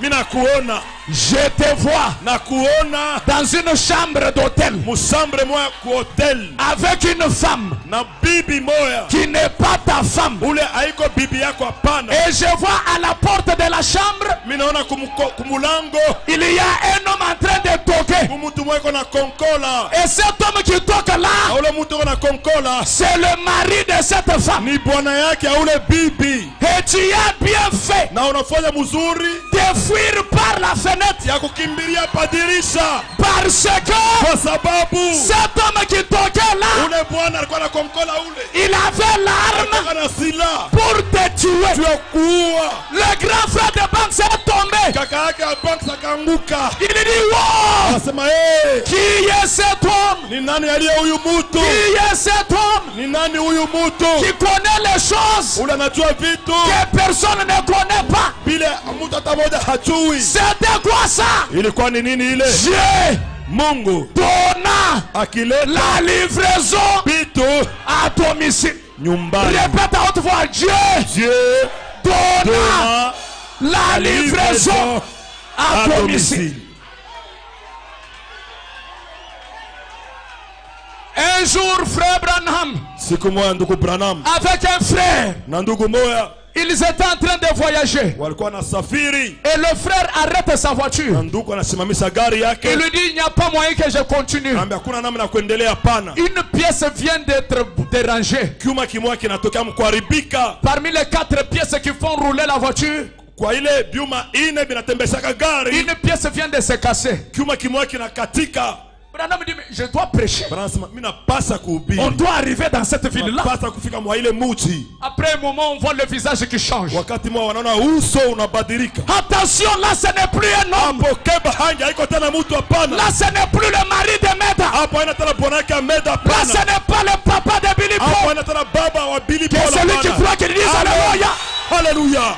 Branham lui dit, Branham akamwambia entre dans la voiture, ingia mugari, démarre wakisha et conduis la chose. na burula kitu. Le frère entre dans la voiture, Mtu anaingia mugari, il démarre anawakisha et il conduit la chose. na anaburula gari, Et il arrive jusqu'à où il partait. anafika kwenye walikuwa naenda, Il descend de sa voiture. anasuka mugari yake, Il regarde l'appareil qui était bousillé. anaangalia ile kiuma kikuwa kwenye kuharibika, Il voit une nouvelle pièce. anaona pièce mupya, Une nouvelle pièce. pièce mupya. J'ai pris ce soir Na homba hii magharibi, que le Dieu de Branham, ule Mungu wa Branham qu'il ne vous donne pas les anciennes choses. asinipatie vitu vya zamani, hapana. Ce soir, Magharibi, au nom de Jésus, mjina la Yesu, reçois pokea une nouvelle pièce.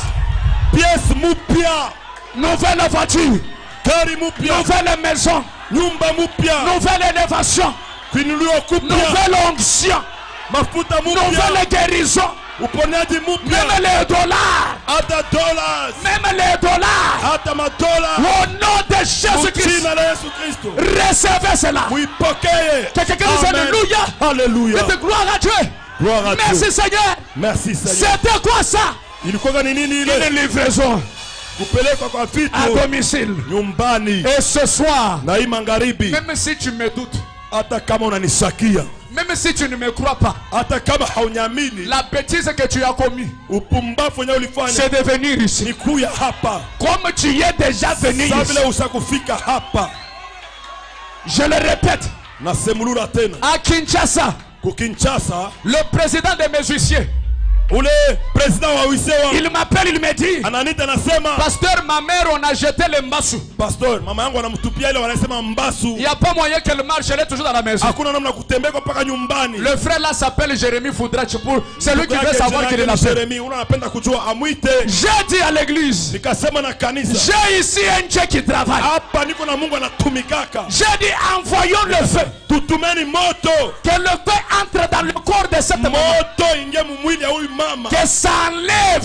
itukune ce mbassou qu'on a mis. ile mbasu waliweka Et pale, que ça ne s'arrête pas là. na isisimamie pale, hapana. Que le feu prenne le mbassou. Ule moto ebebe ile mbasu, Qu'il ramène ça à l'expéditeur. arudishie yo mwenye nayo. Alléluia. Haleluya. J'ai aguerri le mbassou. Mungu anaporesha ile mbasu. La maman a commencé à marcher. Mama akaanza kutembea, Quelques jours après, siku chache baadaye elle voit un homme qui vient chez elle. ana mtu mwana anakuya kwake Avec les larmes aux yeux. na machozi L'homme lui dit, mtu akamwambia, je suis venu me repentir. mimi nakuya kutubu Le mbassou que tu avais, ile mbasu yenyewe ulikuwa nayo, c'est moi qui t'ai envoyé ça. ni mimi ndio nilikutumia hayo, Et ce qui m'a envoyé de venir me repentir, na ile inanisukuma nilikuwa nikutubu c'est parce que ma femme ni kwa sababu bibi yangu vient de mourir. anatokea mkufwa, Je viens de l'enterrer. natokea kumstiri Mon enfant mtoto yangu est en train d'agoniser. eko karibu kufwa, Et une voix m'a dit, na sauti moja ikanyambia, si tu ne pars pas demander kama pardon, hauende kulomba buluma tu vas tout perdre dans ta vie. utapoteza vyote maisha yako. Ce Dieu-là, je ne l'ai pas laissé à Ule Kinshasa. Mungu sikumwacha Kinshasa, hapana. Haleluya. Ce Dieu-là, je l'ai ici. Yule Mungu niko naye hapa, S'il est le même hier, kama yeye ni sawa sawa chana aujourd'hui et éternellement, leo na hata milele. que chaque mbassou de ta vie, Mbasi yote ya maisha yako qu'il reçoive le feu, ipokee moto, qu'il reçoive le feu, ipokee moto.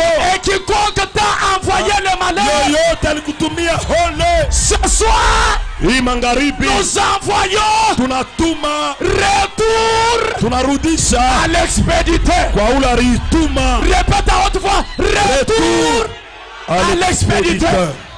Bouge les pieds là où tu es. Tekesa mikulu kwenye uko. Dites ce soir, Sema hii magharibi. je vais recevoir mon colis. Tapokea koli yangu. Ce soir, Magharibi. la livraison Kupelekwa à domicile. kwa bitu nyumbani. Répète ce soir, Ce soir. la livraison La livraison à domicile. à domicile. Un jour, Siku moja il y a eu deux femmes kulikuwa wake wawili qui sont venues devant Frère Branham. walikuwa mbele ya ndugu Branham. L'une avait goitre Haleluya! Mmoja alikuwa na kivimbo kusingo et l'autre na mwingine avait le problème dans l'estomac. oh la la alikuwa na estoma. Elle n'arrivait pas à manger certaines choses. Hakuwa mkula vitu vingine. Dès Haleluya! qu'elles arrivent dans la ligne de prière, Wakati wanafika mstari ya maombi, Frère Branham prie. ndugu Branham anaomba. Oh Seigneur, Haleluya! ceci Bwana puisse partir. ipate kwenda. Branham prie, il finit. Branham anaomba, anamaliza. La dame retourne. Ule mwanamke anarudia, Le goitre est toujours là. gwatre kupaka pale. L'autre retourne. Huyu anarudia Elle n'arrive pas toujours à manger ces choses-là. mpaka hapa afikie kula vitu vingine. 3 jours, Masiku 3, 4 jours, masiku 4, une semaine. haleluya, 2 wiki moja, semaines. wiki mbili. Celle qui avait le goitre, Ule alikuwa na gwatre, elle se réveille le matin à 6 heures. anaamka asubuhi na saa mapema kabisa, Elle touche comme ça. anabamba hivi Moi, gwafre. moi, moi. Aina hapo Moi, moi, moi. babule, Moi, moi, moi. babule, Elle touche encore. anagusa tena C'est parti. babule. Elle Haleluya! dit, j'ai abîmé les draps avec le sang. Mimi naribisa wadra na damu Elle sasa. regarde sur les draps. Anaangalia pa madra, Il n'y a pas du sang. hapana damu. Quand Dieu fait un miracle, Haleluya!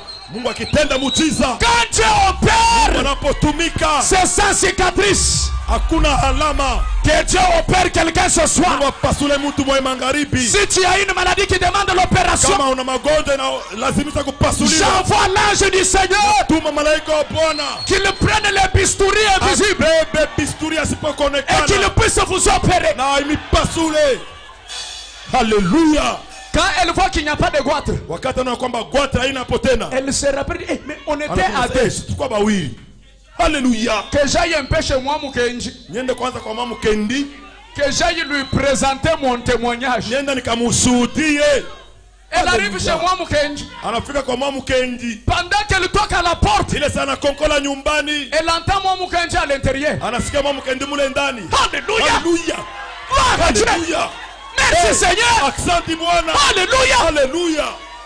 Mon Mukenji Mwalu Kai. Mama Kendi, ni mambo kani? Elle dit, ma soeur, je me suis réveillée ce matin. Dada yangu niliamka hii asubuhi, Une fois m'a dit, mange ce que tu ne mangeais pas. sauti moja ikaniambia kula benye kwa nakula pana. Je mange Mimi nakula normal. chitoka. J'avance encore. Nasonga mbele Normal. chitoka. Reçois le normal dans ta vie. Pokea normal mu maisha yako. Reçois le normal au nom de Jésus. Pokea ile normal mu jina la Yesu. Toutes les deux étaient comment? Wote wawili Guéris. walikuwa je wanapona. Elles ont dit, on n'arrête pas ça. Wakasema hapana, tutasimamia hapa. Allons chez frère Branham. Twende kwa ndugu Branham. Qu'on lui parle, qu'est-ce qui se passe? Tuseme na nini natendeka. 2 semaines après, Wiki mbili baadaye, depuis qu'il avait prié, il n'y avait pas de solution. tangu aliomba suluhisho kuwe kwa Mais pana. 2 semaines après, Sasa wiki mbili baadaye ils arrivent devant Branham. wanafika mbele ya Branham, Ils racontent l'histoire. wanasema mambo vile Frère ilivyo. Branham dit, Ndugu Branham anasema je connais ce qui s'est passé. najua kilichotendeka. Qu'est-ce qui est arrivé? Nini ilifika Ce soir, hii magharibi, ce soir, magharibi, hier soir, jana magharibi, l'ange du Seigneur malaika wa Bwana, a visité votre quartier. amen, alitembelea mu quartier yenu. L'ange a visité votre quartier. Malaika alitembelea mu quartier yenu, Pendant qu'il visitait, na wakati alikuwa anatembelea il a arraché le goitre. akatukuna ile Il gwatra, a mis la guérison. analeta Il kupona, a arraché telle maladie. anatukuna magonjwa Il fulani, a mis la guérison. anaweka hapo kupona. Qu'est-ce qui s'était passé? Ni nini ilifika? L'ange a fait Malaika alifanya la livraison livraison à à domicile. domicile. Au nom de Jésus. Jina la Yesu. Même si je ne connais pas ton quartier. Hata kama msijue quartier yako. Oh là là.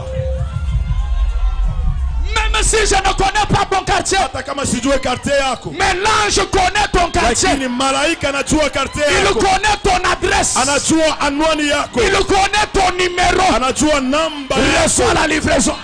Pokea vitu. Reçois la livraison. Upokee vitu. Reçois la livraison. Upokee vitu. De la même manière que vous êtes debout, Vile mko mwenye kusimama. que vos activités se tiennent debout. Amen.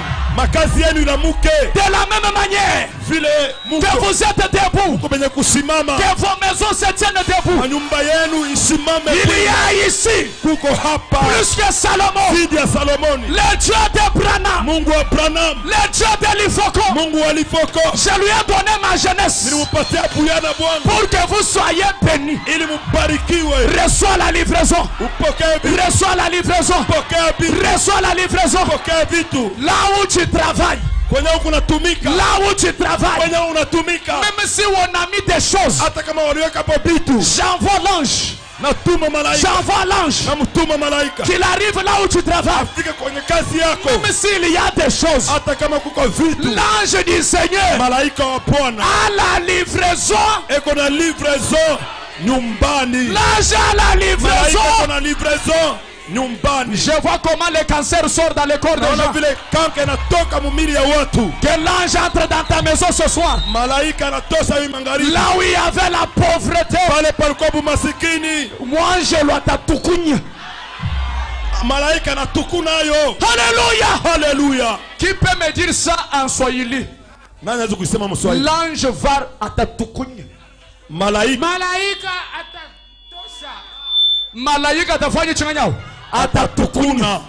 Il n'y a pas un anglophone ici. Un warrior n'est pas ici. J'ai besoin d'un warrior. Niko na mtu mmoja ule anaanza kusema L'ange du Kiingereza. Seigneur atatukunya. The angel of the God will remove it. Vous avez écouté? Unashikia? Tout à fait. The angel of Oza. Yiza. Remove it.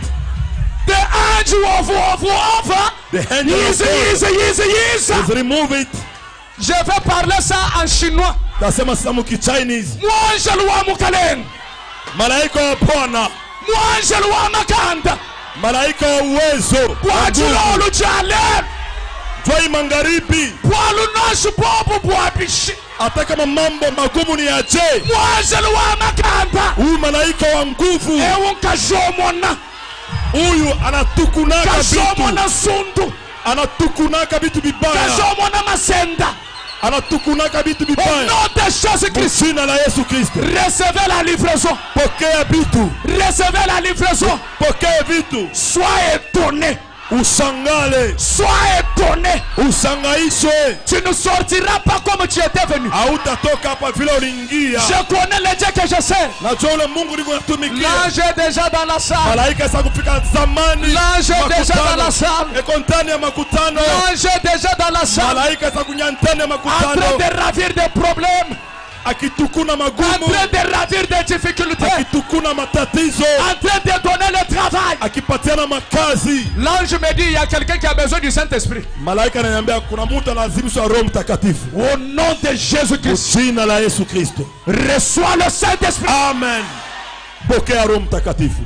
Qui a dit que toi tu ne peux pas évoluer? Nani alisema kwamba wewe hauwezi kusonga Qui a dit mbele? que ta vie ne peut pas évoluer? Nani anasema maisha yako haiwezi kuendelea? La malédiction est une parole. Laana ni neno. Et la Misemo. bénédiction, Na c'est aussi baraka une nayo parole. ni misemo. Au nom de Jésus. Mujina la Yesu. Je sens une onction sur moi. Nasikia mafuta moya juu yangu. Capable de ravir. Inawezi kutukuna. Même s'il y a un mort ici. Hata kama pako mufu hapa. Le Dieu d'Abraham Mungu wa Branham est capable anawezi de remplacer. kurudisha hapo Là où il y avait la mort. pale palikuwa lupu. Reçois la vie. Pokea uzima. Amen, amen, amen, amen. Je prêchais comme je prêche. Nilikuwa nahubiri hivi kunahubiri hapa. C'était au Sublime à Kinshasa. Ilikuwa ni kusublimi Kinshasa. On m'informe, pasteur. Wanajulisha pastori. Il y a une sœur dans la salle Kuko dada mmoja ndani ya makutano qui vient de tomber. anatokea mkuanguka. On la bouge. Wanamtenkesha. Elle ne bouge pas. Atenke tena hapana. Et quand on me dit ça, moi je suis au bureau Wakati voulant wananiambia de monter et prêcher. Niko muofisi karibu kupanda njoo ya kuhubiri.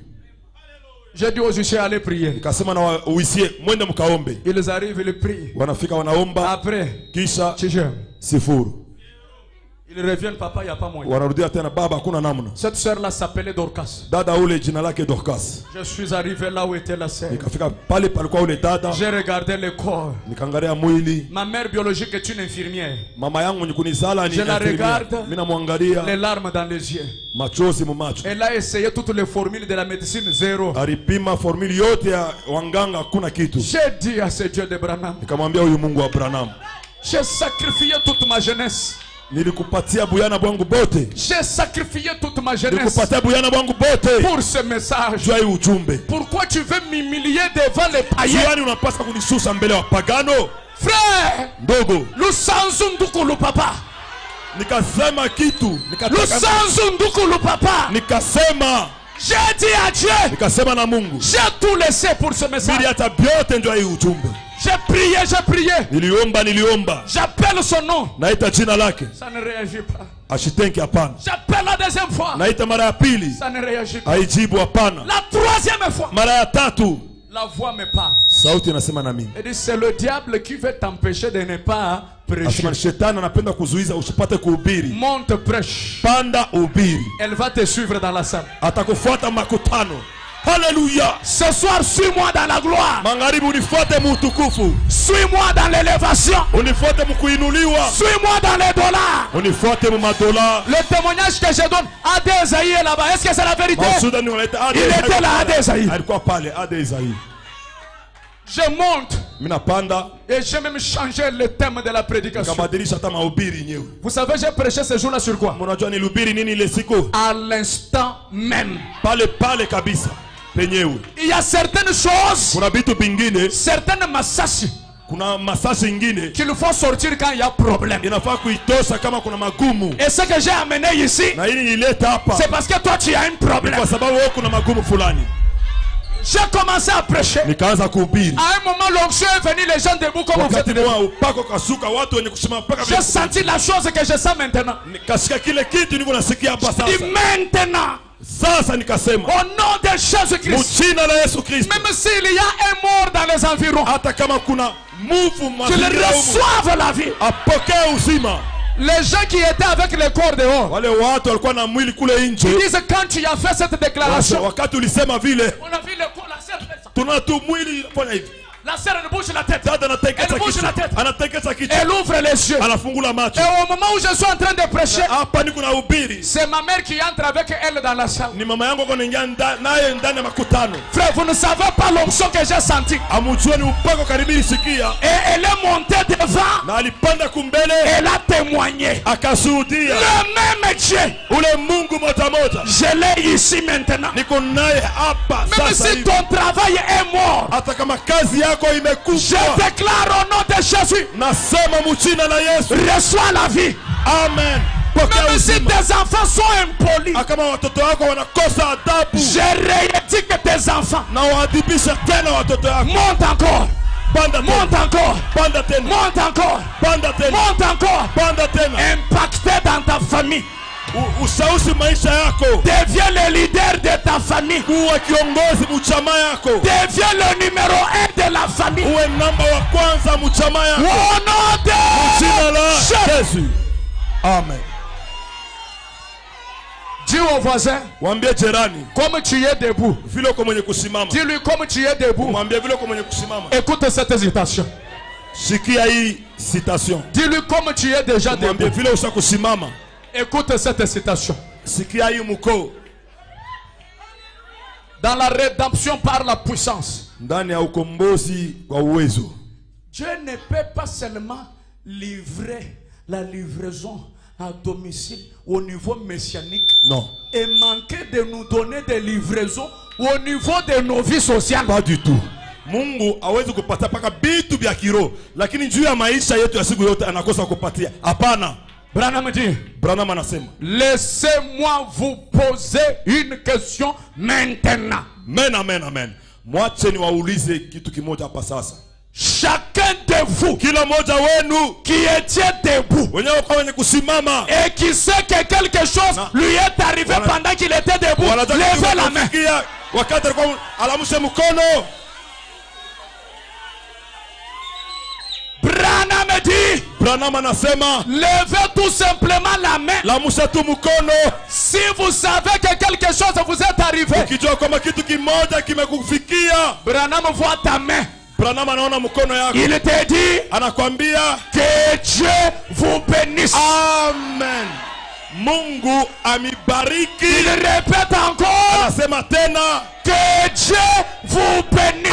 amen, Mungu amibariki. C'est vrai.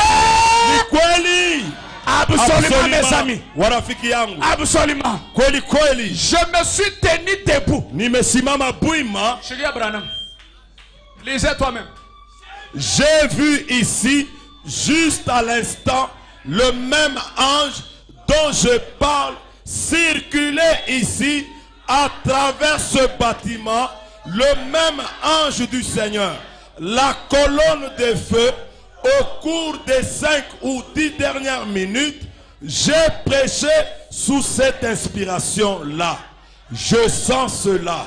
Je vois cette colonne de feu Circuler à travers ce bâtiment. Au nom de Jésus-Christ. Mujina la Yesu Kristo. Ce que tu sens là, Kile unasikia pale ce n'est pas des émotions.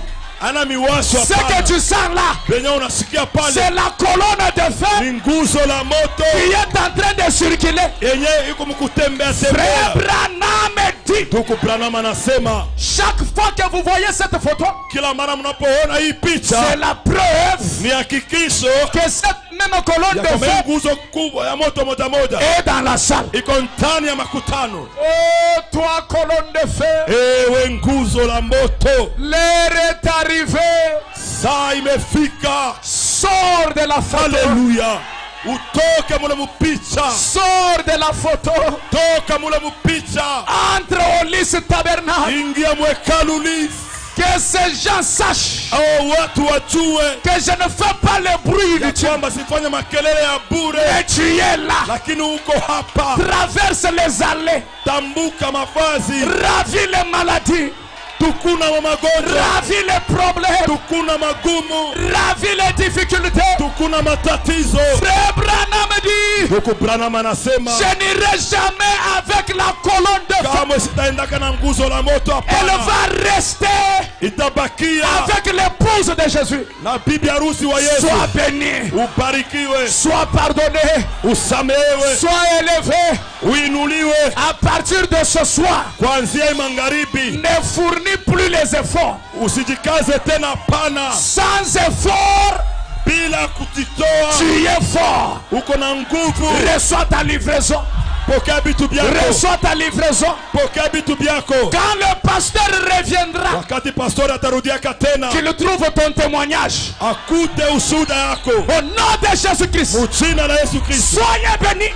mubarikiwe, Soyez pardonnés. musamehewe, Vous êtes élevés. mmepandishwa.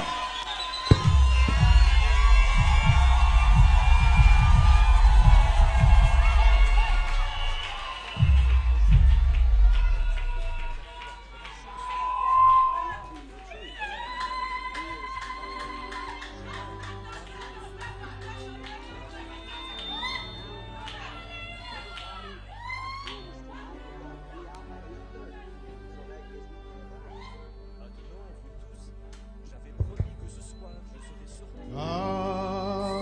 Amen. Amen. Amen. Amen. Amen. Hallelujah. Hallelujah.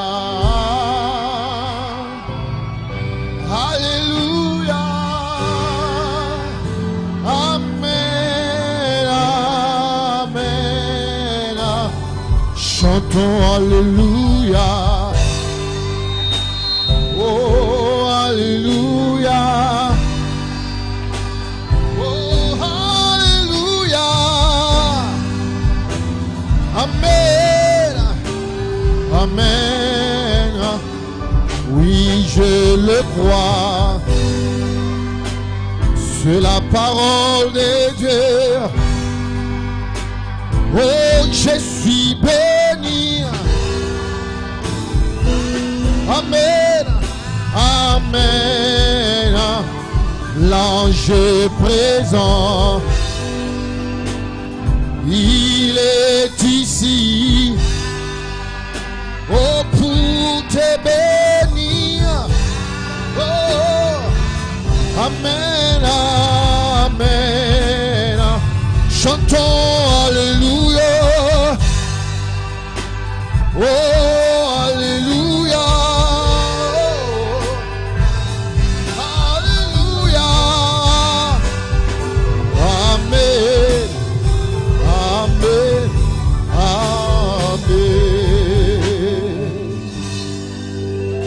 Amen. Seigneur Dieu Tout-Puissant, Dieu merveilleux, Bwana Mungu mwenyezi, Mungu wa le maajabu, créateur du ciel et de la terre, muumba wa mbingu na dunia, la rose de Sharon, le lys des vallées. wa la Shaloni na Avant Mungu ya toi, mabonde. il n'y a pas eu de Dieu. mbele yako hakuyaka Mungu, Après toi, il n'y en aura pas. na baada yako hata kuwa C'est kako. toi le seul Dieu adorable, Wewe ndio Mungu mmoja tu wa kuabudu, et ressuscité du troisième jour. aliyefufuka msiku yake ya tatu. Nous te disons sincèrement merci du fin fond de nos Moyo cœurs. waki tunakupikia aksanti sana, Nous te remercions pour le message du temps de la fin. aksanti juu ya ujumbe wa wakati wa Nous mwisho, te remercions pour le prophète. pikia aksanti juu ya nabii, Nous te remercions pour les Éphésiens 4. pikia aksanti juu ya Waefeso 4. Si Branham n'était pas venu, Kama Branham kukuyaka, comment on allait savoir que tu as réalisé des donations au niveau à domicile?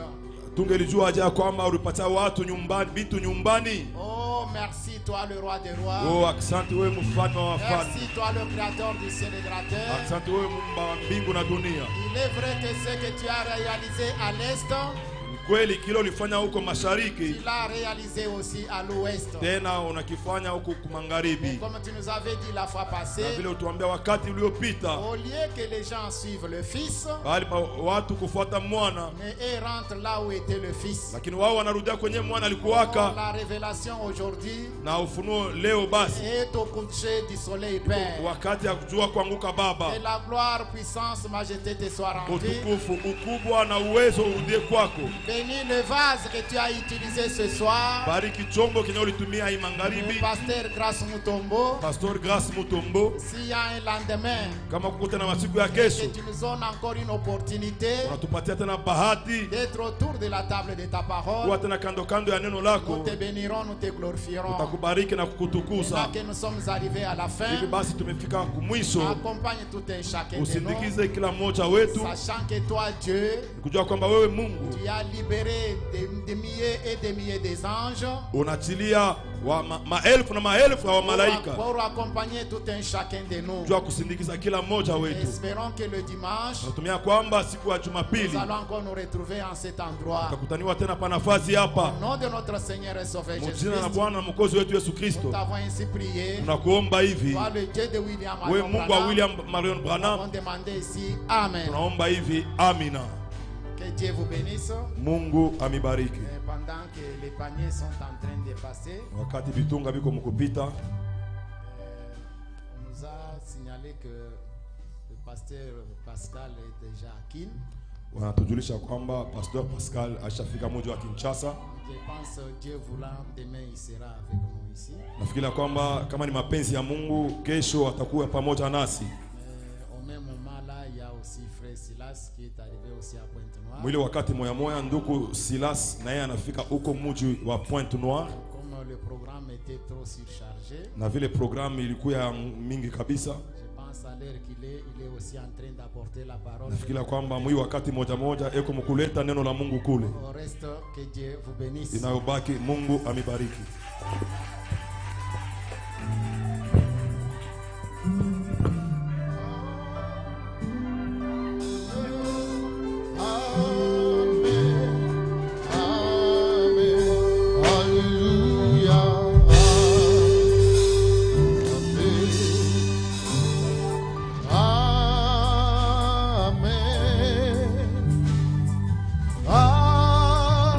Amen.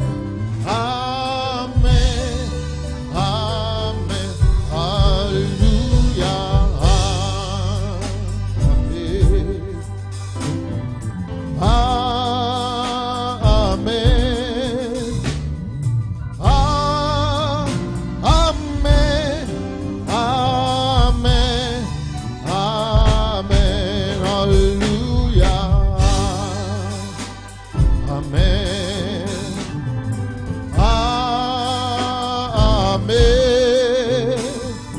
Ah, Amen. Amen. Amen.